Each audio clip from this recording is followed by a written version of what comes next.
Hey, this is Jim from Safety Wars. Before we start the program, I want to make sure everyone understands that we often talk about OSHA and EPA citations, along with some other regulatory actions from other agencies, legal cases, and criminal activity. Everyone is innocent until proven guilty in a court of law. Proposed fines are exactly that, and they are often litigated, reduced, or vacated. We use available public records, news accounts, and press releases. We cannot warranty or guarantee the details of any of the stories we share, since we are not directly involved with these stories, at least not most of the time. Enjoy the show.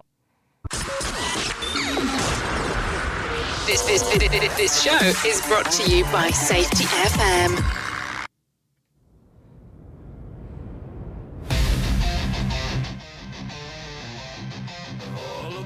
All aboard for the safety train.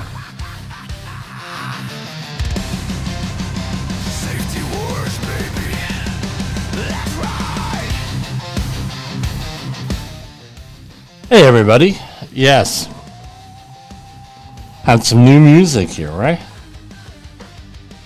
Available on Spotify as Safety Warriors. Music of Safety Wars Volume 1. So basically the Apple does not like AI generated music. We know that, and since last October, since the shutdown, the first government shutdown, one may be coming up again. You never know. We've been using AI music, so go and check that out on Spotify. We're going to put together a special program featuring everything. I really haven't pushed this stuff. I wanted to make sure that everything was up and running before I started pushing it, because, again, some platforms like AI, some platforms do not like AI. So that's what's going on. The other thing is, I want to point out all of our music that we use, all of our sound effects are all either owned by me, copyrighted by me, like Safety Train, or we are licensed for that. And we have the licenses to prove it. So with that, I know there was an issue with one of the platforms we were on last week, and I had to go and file a protest. Don't know how that goes. I mean, the way it is. So where have I been? Real simple. We had been advertised on the Safety FM network and also here, right, on Safety Wars, that we had a symposium on Monday in Orlando with Nick Weatherly, Todd Conklin, and Jay Allen. Happy birthday, Jay. That was his birthday. We celebrated it. We got there a little bit earlier. Over the weekend, we were celebrating it then, too. Happy birthday. I hope you enjoyed it. I hope it was everything you thought. Now, what? No, and I empathize. Believe me, I empathize big time. For my 50th birthday, what did I come out with? I came out with on the show. We've all heard it if you've been here before. The Saul LNC's Rules for Radicals, and how it applies to safety. We called it Safety Rules for Radicals sometimes we call it the pushback faced by safety professionals, and we tell you what to expect, and you have to develop strategies for that. As we move further along here, we've developed some strategies. So Jay Allen, we all know, came out with the Signal trilogy, a lot of it having to do with signal theory or a signal hypothesis. It goes by different names, and specifically, how do we define just regular background noise to something regular background noise, or is it a signal? And what the idea is that we come up with all different types of simulation theories. Right, this is what I get out of it. Other people may get other things out of it. We come up with all different types of simulation theories of our own. How we think work should happen. Why we think work should happen the way it does. But then what happens is you have simulation, what's in our head, and what reality is, what goes on in the field with that. Simulation theory, I mean, it's a long history. I'm currently writing a program on that for this, or monologue on that, making an attempt there. We're getting pretty good on exactly what that is. What is this? Are we living in a simulation? I don't know. There's no empirical data on that, but a lot of stuff is really, really, really coincidental. I'll say that much. It's very coincidental. I always share this story where my wife, Deborah, she was going to a couple years ago for Christmas, and this is when we were moving my brother out of my mother's house, and my brother was also moving himself out of the house. We were helping him along. He gave me a whole bunch of clothes, bags of clothes. He said, "Look, they don't fit me. They're out of style. They may be, they're not my type anymore. That sort of thing. Why don't you go through it? You're good at donating things. Donate things to needy families. Donate things to charities that we know they're not going to make rags out of them. But they'll make it into good hands. That sort of thing." So before I get started sorting things out, she says to me, "Hey, Christmas is coming. I know, and you're out of those flannel shirts. You're getting a little bit ratty." And this is when I first started wearing these serious Safety Wars shirts. And so I go through them. So I say to her, "Oh, you know what? I always like that They Live, that shirt that Roddy Piper wore in They Live." And about an hour and a half, 2 hours later, no, I find out the shirt is like a movie prop and is like $200 a shirt. I said, "You know what? That's $200 a shirt. I'm not going to buy a $200 shirt. Not going to happen. Not my style, but I like the shirt still." About 2 hours later, my friend Donald, that I grew up with in Woodbridge, I see a picture of him on social media from his sister, and she says, holiday, hey, Don's around for the holidays, that sort of thing. And what's he wearing? The shirt from They Live, Roddy Piper. I said, "Wow, holy," and I email him, I text him, I say, "Hey, Don, my shirt, I was just thinking about that shirt, isn't that a coincidence? Ha, ha, ha, ha, ha." So the next day, I'm going through all of my brother's stuff. You know where this is going.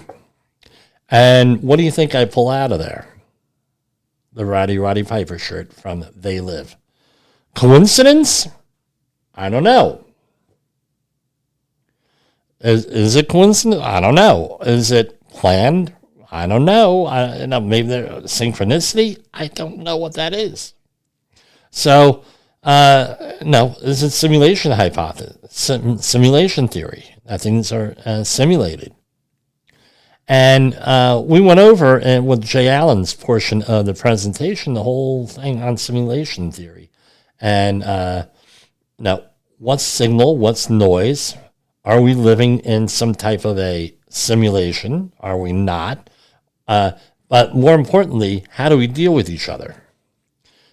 Now, simulation theory is very important when we are dealing with how are we manipulated? How are we programmed? We're programmed many different ways. And now you have the classic positive reinforcement, negative reinforcement. Is it nature? Is it nurture? Are you born inherently the way you are? Why is that? Look at the media. Look at what we've gone through. Right? I could show you a letter from many years ago I wrote. Hold on. Maybe I have it here on the hard drive.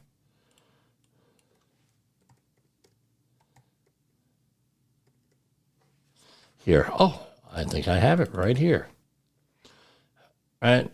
Packed away here. Boom, boom, boom. And it was to somebody who I had a dispute with. All right? So, boom, boom, boom. Here you go. So in here, and here, this is from 2010.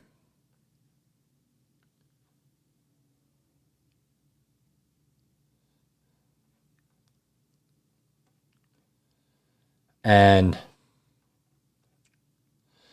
okay, so, no, I just thought of this. So, in this letter, I state real simple here. The people are going, when the people figure out, and this is from a political thing, that they are being manipulated and screwed, eventually there's going to be a major upheaval here. And this is in 2010. This is after the Tea Party had started. And what happened as we progressed on to what we're doing here? People feel that they're being screwed. People feel that they're being manipulated with this whole thing. And what's that? They get programmed. Then they get with social media. The idea gets more and more repeated. It's said more. There's more reinforcement of what your beliefs are. I feel I'm being screwed. You're on social media. Guess what you're going to get in your feed? We're being screwed. You go in your emails. Guess what? Now you're being screwed. You go now, it's evolved up to the AI models. Hey, you're being screwed. All right?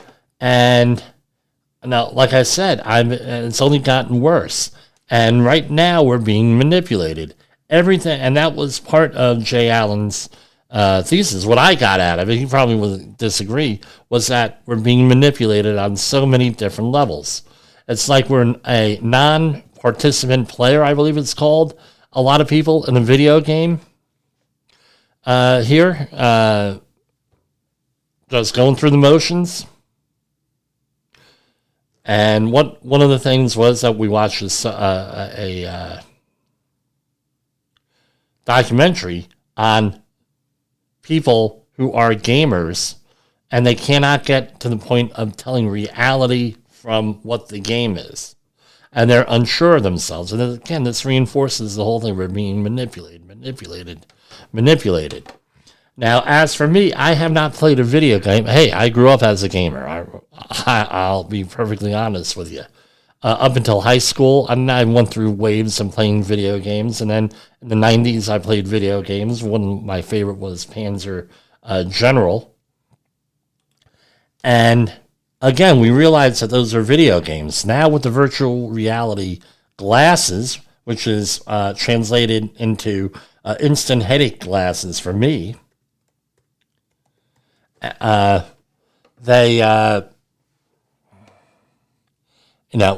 we're getting into more and more people not thinking that they're living in a simulation, that what you see out there ain't real. So it's exciting times on a lot of levels. Now, let's get on to the safety stuff.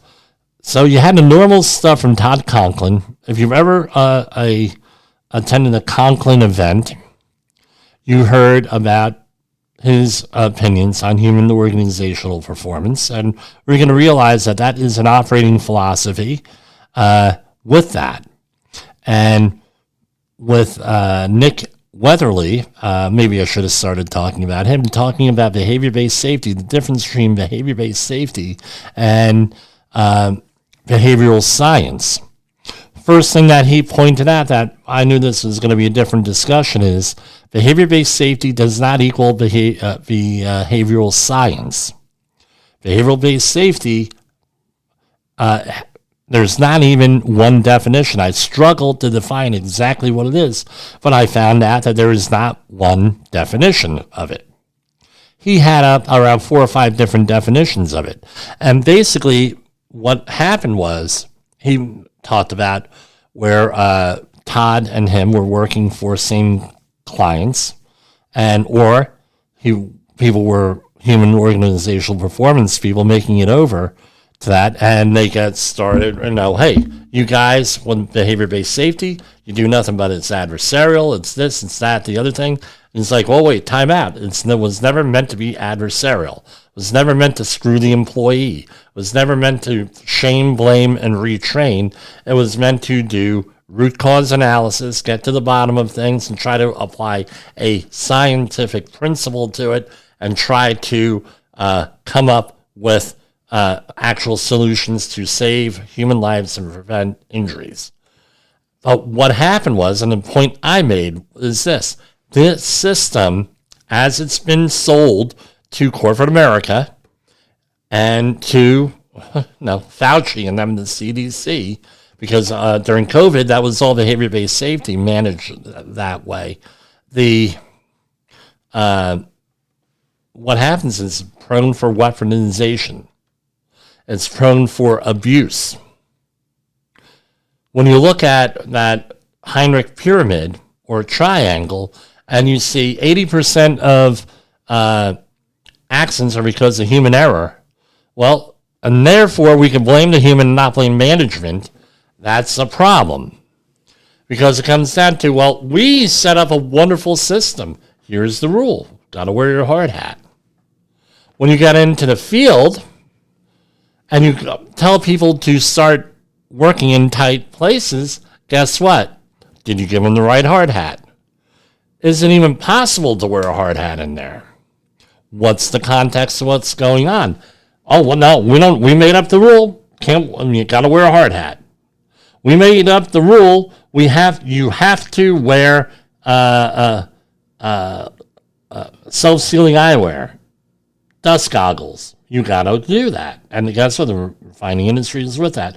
Well, even when it's 120 degrees out and those glasses are now fogging up or filling up with your sweat from your face, and you're not doing anything with any obvious eye hazard, and no one's working around you with any creating a struck-by situation where there's not, you still have to wear, okay, I get it, wearing safety, you still have to wear self-sealing eyewear. Yeah, you do. Well, and you're talking to the person making these decisions, and they're up in a nice air-conditioned office, drinking their,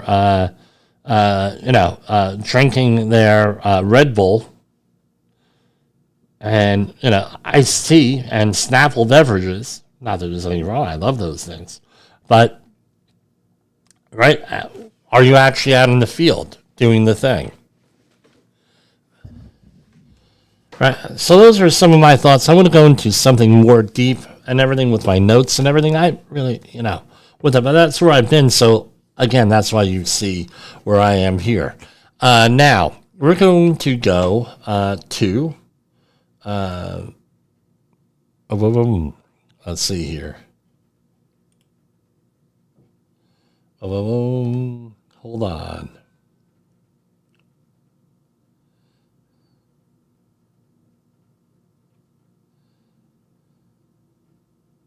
Oh, I got something here. Oh, wow. Oh, this is going to be a future program, very near future. We're talking with that.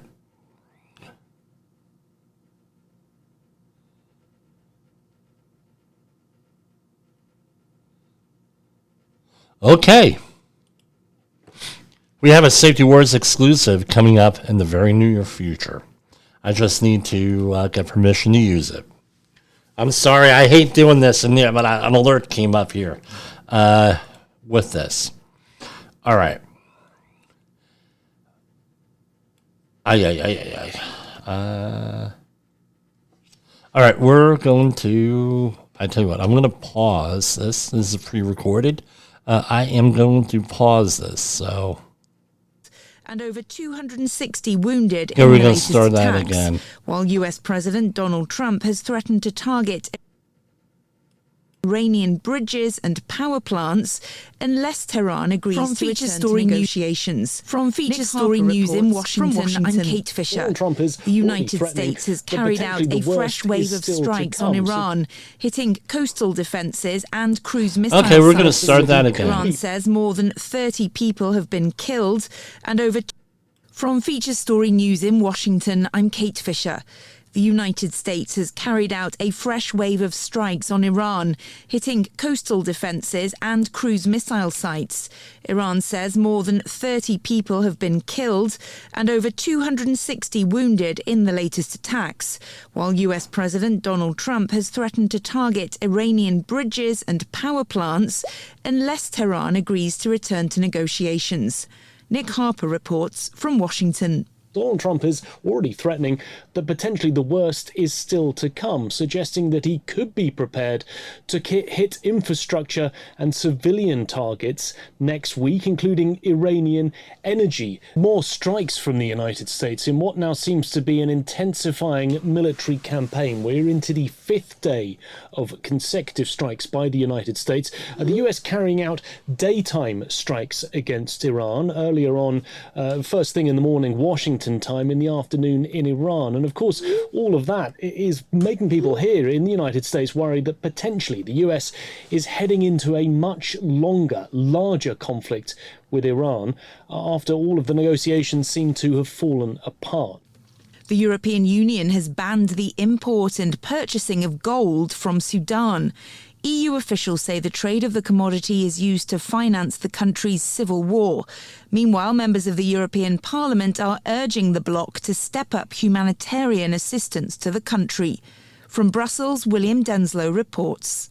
According to the United Nations, more than half of Sudan's gold supply is smuggled out of the country each year, and the European Union warns that the proceeds from this trade is fueling the civil war that broke out in 2023. In addition to the ban on gold imports, European foreign ministers have also banned the export of chemicals used for gold mining. But members of the European Parliament are calling for stronger action. Some 14 million people have been displaced by the conflict, and MEPs are calling for the EU to do more to open humanitarian corridors for aid supplies and the evacuation of civilians. William Denslow, Brussels. And England take on Argentina in the FIFA World Cup semi-final in Atlanta on Wednesday. It's the first time Lionel Messi and England have met at a FIFA World Cup, but the two nations share a long and storied rivalry on the pitch and off it. Should England win, they would face Spain in the final, a repeat of the Euro 2024 final in Berlin. Ollie Barrett has more from London. I think a real level of excitement about this fixture, not just for some of those historical reasons, but also because it's a semi-final of a World Cup. They do not come along very often at all, especially when you look at the England team. From Bureaus Worldwide, this is FSN. With FSN Spotlight, I'm Simon Marks, looking today in more detail at President Trump's threat to charge a 20% service fee against any vessel transiting the Strait of Hormuz in exchange for America providing safety and security guarantees. It's very unclear how he thinks he can impose those charges, which fly in the face of his own government's policy.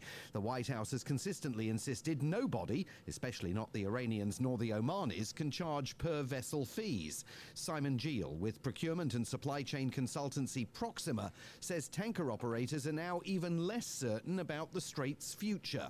For them, it's a game of wait and see. I think part of the problem is that previously policies such as tariffs, as blockades, you would get some sort of warning. But, with the Trump administration, what we're often seeing is statements played out through tweets or posts on social media. And so it's really a game of uncertainty. And the one thing that businesses thrive on is certainty.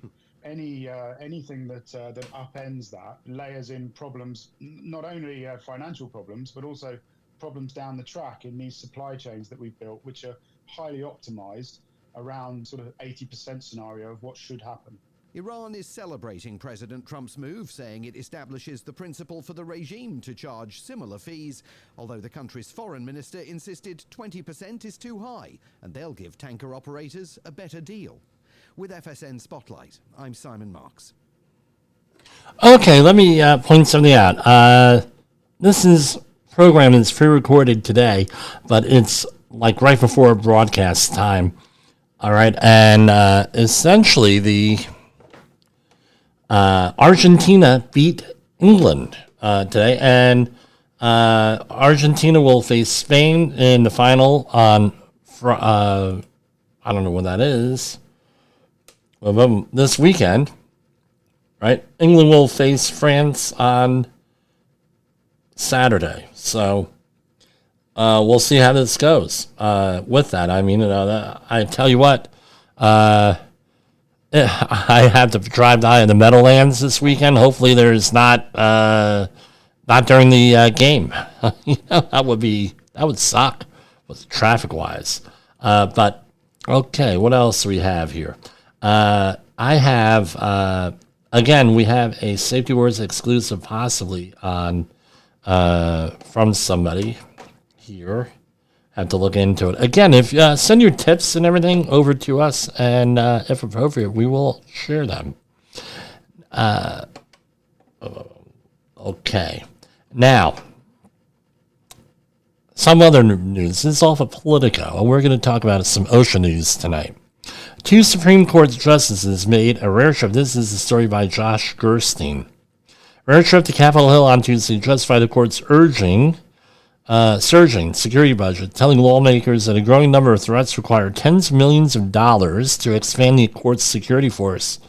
In the first public congressional testimony by members of the High Court in more than 7 years, Justice Elena Kagan and Amy Coney Barrett revealed new details about the court's security challenges. And it goes on and on and on. So basically, as a result of these big cases here today, recently, with them, people don't like the way the things are going on. And you get these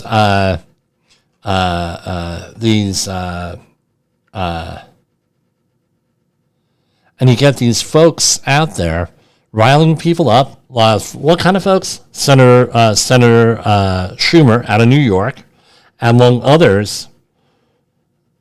Borderline, right? Could be interpreted as inciting violence, and people are going out and committing violence. Justice Barrett had said, well, she's wearing a bulletproof vest. I have 2 comments on that. Number one, it's a very sad state of affairs when the Supreme Court justice has to wear a vest. This is something out of a post-apocalyptic or a dystopian future story like Handmaid's Tale and New World Order by which was a book in the early 2000s. I forget who wrote that. There was a novel out there where Supreme Court justices were impacted by a coup, right, with that. And guess what happened with that? I mean, this is ridiculous. My thing, number one. Number two, we're all entitled to equal protection under the Constitution. Why is it that we can't wear bulletproof vests in New York again? Right? Last line of defense on anything is PPE. Well, guess what? If you're in a situation where you can't eliminate all the other hazards that are out there, why not have the option of wearing a bulletproof vest? With that, maybe you're a celebrity. Maybe you're carrying a lot of money. Maybe you're in a situation where you're operating a bodega, as they're called in New York City, or in a situation where you don't feel safe and you want to wear a bulletproof vest. Now, it may look ridiculous, but guess what? It's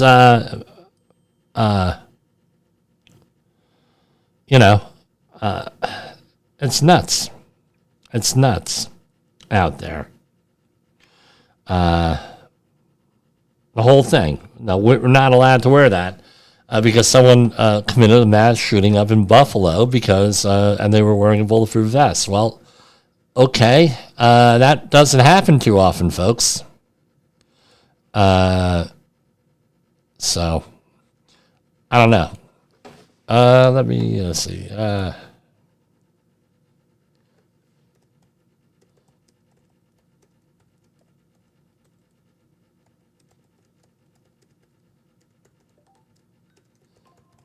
All right. What else is going on? Well, that's it. A sad set of affairs. We got to get a grip here. We all got to get along. With that, I don't agree with the Supreme Court, but this is it. And let me put this out here.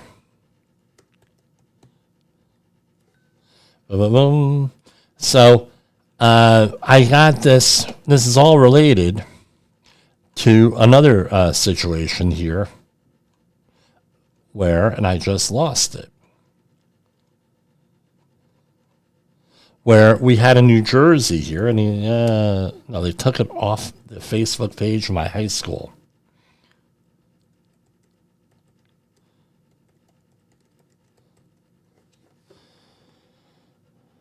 All right, so here we have, right, this is a real thing. And by the way, this does impact the community I belong to. That is where I went to high school in St. Joe's, Metuchen, where Daniel and Durrell,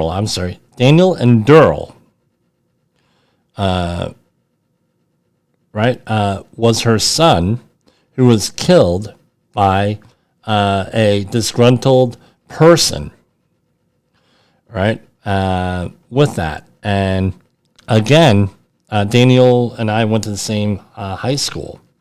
And, we're still impacted as a community of the high school because we're all very close there. And I believe one of my good friends, his son was friends with this young man who was killed here. So it was U.S. District Judge Esther Salas, her son, Daniel and Durrell. It's kind of sad. No, so this is a real threat. When they're talking about threats to judges, guess what? There's a real threat out there. I know I'm rambling on and on and on with that. Now, let's go on over to the U.S. EPA, that is, and we're going to go over to the Department of Labor because we have a lot of stuff to talk about with the Department of Labor. U.S. Department of Labor cites a Texas contractor and staffing company after worker suffers fatal injury in elementary school crawl space. Now, a couple years back, OSHA had ruled that a crawl space can be a permit-required confined space under certain circumstances, and it has to be assessed by all say it together, a competent person.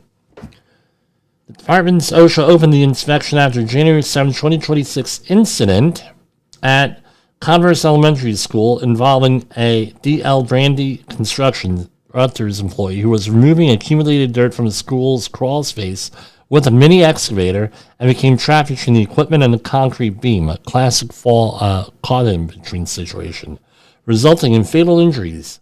Pacesetter Personal Services also supplied workers for the project to assist with dirt removal. The agency cited D.L. Brandy Constructors for one willful violation for removing the rollover protections, big thing, rollo protection structures from mini excavators and adding fabricated parts so the equipment could fit inside a crawl space. Again, if you're going to do that, it needs to be done under the supervision of a registered professional engineer and with the permission of the manufacturer. With that, and you had better make damn sure that you have that documentation on there. Otherwise, don't do it. With that. And here we have the establishment search here for them. Hold on. Oh, of course, it disappears. We have it for a whole bunch of stuff. D.L. Brandy Constructors. So here is the violation. So again, they were cited for a whole bunch of money, but they had looks like repeat violations. Let's see what they are. The website has been updated since January on what the violations were. But here we go.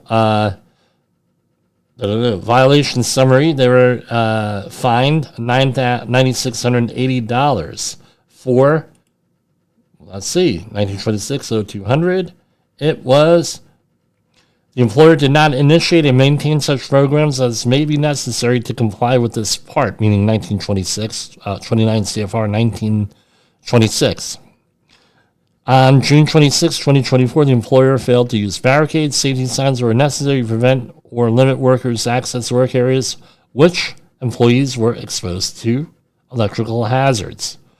So they had an informal settlement here with this thrown in here. You could go and look that up. Second Department of Labor story is right out of Corpus Christi, Texas. U.S. Department of Labor has cited Big Rig Parts distributor Fleet Pride for 16 serious safety violations. After investigation, with that proposed $264,380 in penalties, they an employee was asphyxiated while inspecting a tanker trailer. OSHA cited the company for 16 serious violations and 3 others than serious violations, which include failure to implement a confined space entry program, lacking elements for its respiratory protection program, and exposing workers to electrical hazards. With that, sounds like a repeat violation. If it is, hold on. Let's see where this is. Boom, boom, boom. Yep. So here we go with this. So we have previous violations here is when they did not update the website here, where they just said that they had it's there. Again, Trump administration, you gotta get on the stick and start updating things. Here we have one from a number of years ago. Here, there was a citation, 12,476 was settled. They got him for, I believe, the maximum on there. A stairway, ladder, ramp, or other safe means of egress was not located in a trench excavations that were 4 feet or more in depth so as to require no more than 25 feet of lateral travel for employees. On or about March 26, 2025, employees are installing a sanitary sewer in an excavation with a depth more than 4 feet without a stairway, ladder, or other means of access. They also had back in 2023, another problem here. 2 citations. So they had 1926 1053 here, which a portable ladder was used for access to an upper landing surface, and it did not extend 3 feet or more above. So the area, so the informal settlement was $5,475. Right? And here we have a repeat violation, 1926 of 652. That was settled, it looks like, for $47,909 because it was a repeat. The employee in an excavation was not protected from cave-ins. Wow. Now you just say, wow, you got to be kidding me. Again, and we had, looks like they had some repeat violations here or other things. Again, $47,000, big hit for a small business. I don't get it. And again, this is all on the public record here. And here we have one for Fleet Pride out of Corpus Christi, Texas. Texas has been busy down there. U.S. Department of Labor cites big rig parts distributor for confined space entry hazards, safety hazards, after worker fatality at company's Corpus Christi facility. With that, let's see what we got here. With this, hold on. That is for that one. Fleet Pride. So they did not update the latest one here, but they were already on their radar, it looks like. I'm saying that I have no proof, but that's what it looks like. So they were visited in December and had 3, they didn't find them for anything. I don't know what the context of that is, but what did they cite them for? 1910, 3 general industry. So 1910, machines designed for fixed locations are not securely anchored to prevent walking or moving. With that, the condition exposed to employees struck by hazards.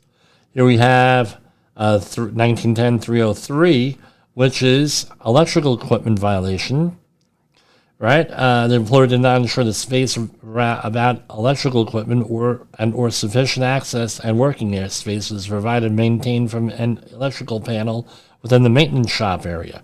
Usually that's a minimum of 3 feet. Usually. I don't know what the case is, what the context was here. And here we have 1910-1200 HAZCOM.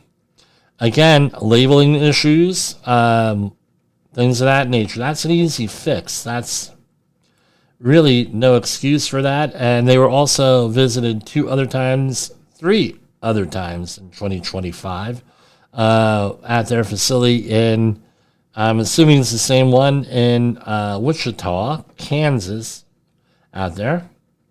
And that was 1910 212. And that was, again, machine guarding.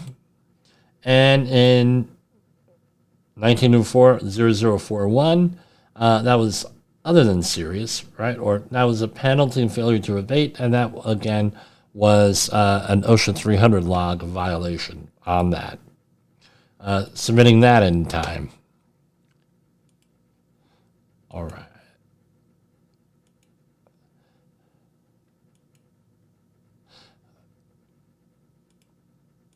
And this is not too far away from me, from Norwich, New York. The Department of Labor has entered into a settlement agreement with auto service provider Monroe Incorporated, requiring it to pay $174,000 in penalty to resolve 7 safety violations at its Norwich facility. That's Norwich, New York, in July 2025. Workers were exposed to slip, trip, and fall hazards from engine oil and transmission fluid spilled on a storage room floor and from the accumulation of commercial trash, including tires in an exterior storage area. Investigators found oily rags were allowed to pile up instead of being stored in a covered metal container. Employees performing battery maintenance lacked suitable nearby eye wash stations, and damaged outlets and electrical conduits created electrical hazards. OSHA also cited the company with 1 repeat violation for exposing employees to a crushing hazard after finding a 4-post rotary lift with a broken safety latch cable that had been held in place with a pair of vice grips. With that, I mean, these are all very, very cheap. Now, it's very frustrating because these are all very, very cheap fixes with this. You could have fixed all of this for probably less than $1,000 with this, maybe $1,500. But, as usual, company was willing to spend $174,000 in damages to OSHA, but are against spending $1,500 to prevent this from happening. Thank God there were no. Thank God nobody got hurt in that one, at least that we know of, that they're reporting. Now, if you're in the Northeast, here, there are smoke from wildfires in Canada and Minnesota that spread across the Midwest, Northeast, and Mid-Atlantic this week. We're going to go and take a look at the map of air quality. And here I have it right here. Boom, boom, boom, boom, boom. Now, I'm going to describe this for the radio listeners and the podcast people on audio. Green is good. Yellow is of concern. Red is dangerous. And as it goes down to purple, you really have an air quality problem. This does not yet appear to be. The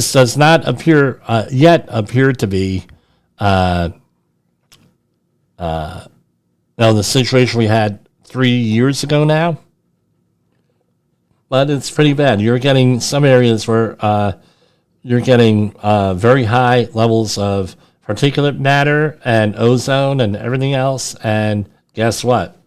Bad air quality puts people at risk. Let's see if we can get some readings here. So here we have some of the readings. And it's an index. What's the index? The indexes are based on 5 different pollutants with that, plus lead. And here we have the lead you cannot measure in real time, so it doesn't get factored in there. It's under the National Ambient Air Quality Standard. So here we have big problems here in the dark areas. So we have 801. That's bad, right? In the yellow area, 55, 56, 51. Though those are less than 100. You may have some hot spots in there. And as you go further east, so you can see where New York and and this is right now, today. Yesterday, parts of northern New Jersey were having issues here, as well as southern Jersey and south of Maryland. Those look like localized things, not related to the fires. But you have here going all through the Northeast from Massachusetts over to western New York and western Pennsylvania, a small break, and then it goes from western Pennsylvania all the way up to Minnesota.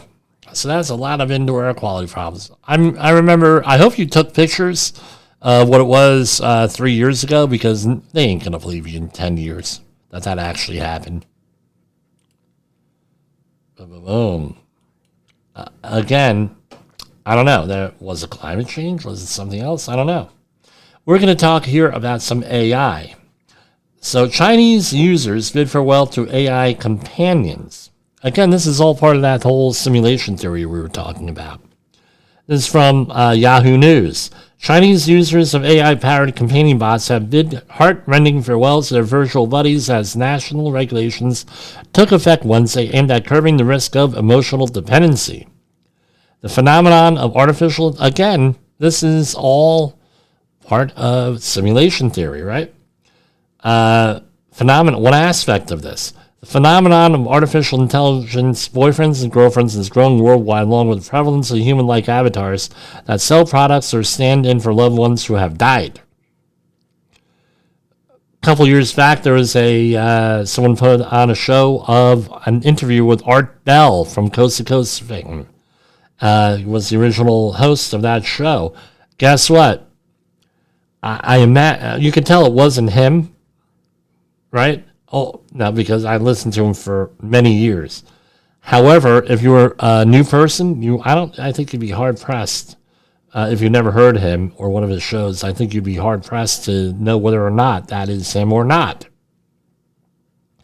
With that, I'm sure the technology today with that, what we're doing, it would be much higher. The phenomenon. Here we go. The phenomenon of artificial intelligence boyfriends and girlfriends is growing worldwide, along with the prevalence of human-like avatars that sell products, but these interactive tools must not be excessively catered to users, induce emotional dependence or addiction, and damage users' real interpersonal relationships, China's new rulebook says. Australia does have a social media ban. Are we going to have an AI ban with it? I don't know. So, here, I'm going to share a picture from real quick from telegraph.co.uk. Here, I don't know how they got the picture, but here we have, and China has been doing this, is not unusual. If anyone says, well, this is unusual, this is blah, blah, blah, it really isn't. But here we have a replica, full size, of U.S. warships and fighter jets in there, right, thrown in there. And China has been, that's an Arleigh Burke-class destroyer, by the way. Right, a mock-up. China has been, making these mock-ups of these U.S. ships and other things with this. This is not a new story. Now, people are shocked because they're at war. Oh, well, they're doing this. They're building replicas. Yeah, they're building replicas to figure out how to sink them and how to do other things. Here are some other China stuff. China, this is from the Wall Street Journal today, article by Mike Cherney, actually yesterday. Ships have been pulled from the Middle East to form a more flexible expeditionary squadron. So now the U.S. Coast Guard is patrolling the South China Sea, and they're around there, or they're going to. They're being deployed there. Whatever the belief that means, I don't know. Again, escalation. Here we have a story from AFP. I don't know what that is, but it's on Yahoo News. Hong Kong police raid independent bookstore run by former journalists. Hong Kong police raided a bookstore run by... What does this have to do with safety? Guess what? Civil rights. Has to do with safety. Hong Kong police raided a bookstore run by former journalists on Wednesday. AFP reporters saw the latest in a string of crackdowns on independent bookshops. Officers led a woman in handcuffs to a van and took away several boxes of materials from the Have a Nice Stay bookshop. Police say it's National Security Department searched 2 shops after being alerted books with serious seditious intention found in a shipment from overseas. I don't know what those are. Again, you elect communists, you're going to get communism. And if you don't think that there are forces in the United States on the right and on the left who would do this, you got another freaking thing coming. All right. Some Ukraine war news. The Ukraine sea drone sinks Russian ship near compound said to be linked to Putin. Ukraine sent one of its naval drones on Tuesday, sank a Russian patrol ship docked in the Black Sea resort town of Gelendzhik, close to a luxurious compound allegedly linked to President Putin. Again, this is out of the Wall Street Journal. Escalation. Again, Ukraine is now manufacturing its own drones more than ever and allegedly is selling them. Right? The fight over humanoid robots has shut down a car factory for the first time. Hyundai Motor unveiled its new humanoid robot worker named Atlas in January. Tens of thousands of Korean auto employees gaped at the 6'2" robot strutting across this trade show stage, his joint swiveling a full 360 degrees. The union response was flood. Atlas would never step into a production line without workers agreeing first. This week, Hyundai's auto workers in South Korea have gone on a partial strike. It is the car industry's first factory stoppage addressing humanoid robots. Ay, ay, ay, ay, ay.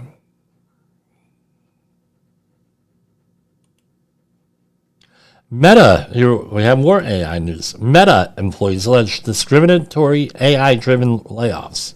What does that mean? Does that mean that AI is making the decision here? I got news for you. This may take a different form, but guess what? The reason why we have to go through these portals when we're applying for new jobs, employment, or contracts is so the decision is objective and limits liability, folks. 26 Meta employees have filed a lawsuit accusing the tech giant of using artificial intelligence to select workers for mass layoffs, a claim strongly denied by the trillion-dollar company. They are among the 8,000 employees, some 10% of the workforce. Meta said it will lay off in the spring as it pushes to redirect resources toward an ambitious AI agenda. According to the lawsuit filed in Oakland, California on Monday, Meta used AI systems to score, rank, and select employees to be laid off. Okay, rather than the considered judgment of managers who knew the work. Again, we always complain on this show that the managers often don't know how to do the job. Well, do you think a freaking computer is going to know how to do the job? It's a very, again, this is along the lines of a social credit score being promoted by Meta. Is this the kind of world we want? All right, so I had a conversation here. We have a paper versus plastic bag thing where we're not allowed, certain stores are not allowed to hand out plastic bags or paper bags in New York or New Jersey, especially plastic in New York. Most stores you have to, if you want a paper bag and it's offered, you have to pay for it. You have to buy it. Plastic bags are eliminated. Now, my comment on this is this. One, we were told that plastic bags were going to save the rainforest, and therefore we should use them back in the early 80s. Yeah, no shit. That's what we were told. And you're bad if you use a paper bag because you're burning down the trees and the impacting the trees in the rainforest. That's what we were told. Yeah. That don't Mandela affect me. That's what we were told. Now, number one. Number two. With this. I'm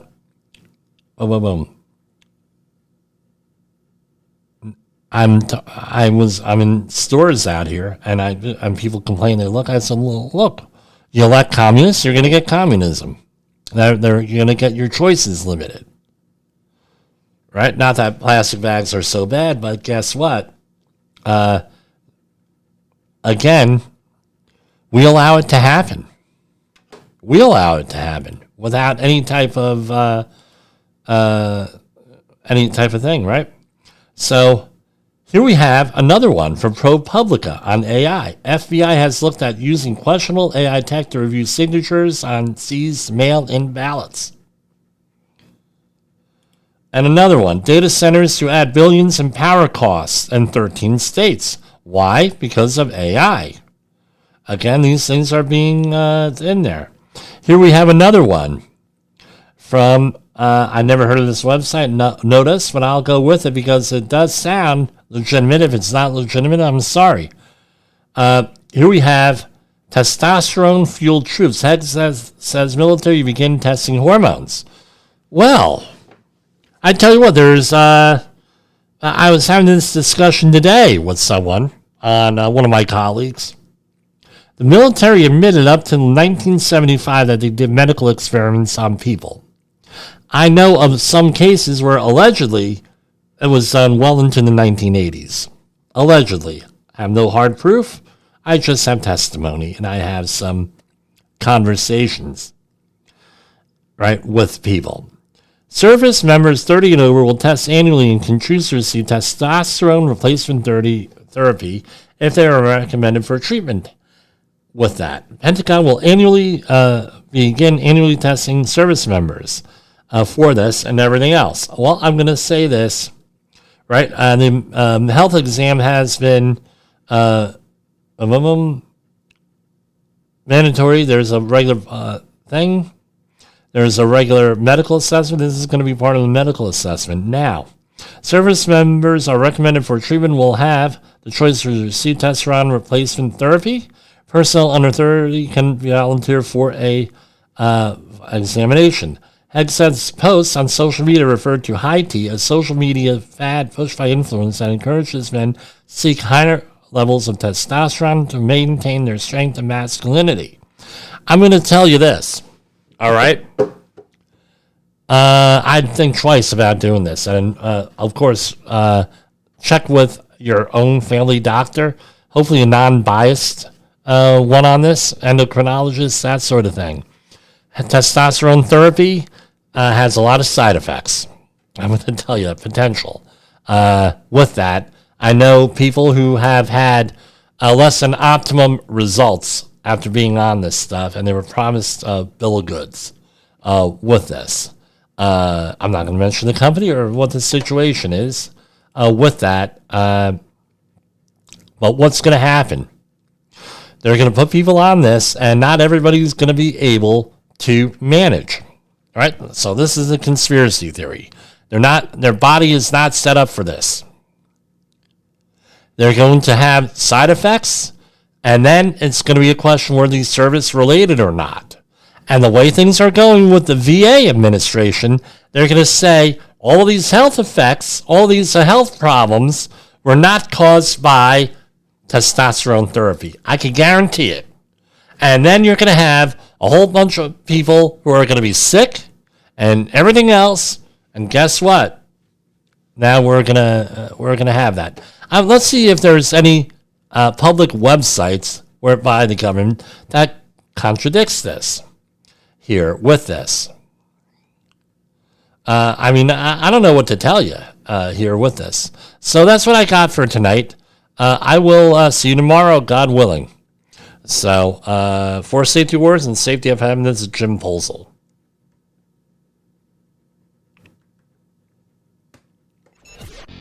The views and opinions expressed on this podcast are those of the host and its guest and do not necessarily reflect the official policy or position of the company. Examples of analysis discussed within this podcast are only examples. They should not be utilized in the real world as the only solution available, as they are based only on very limited and dated open source information. Assumptions made within this analysis are not reflective of the position of the company.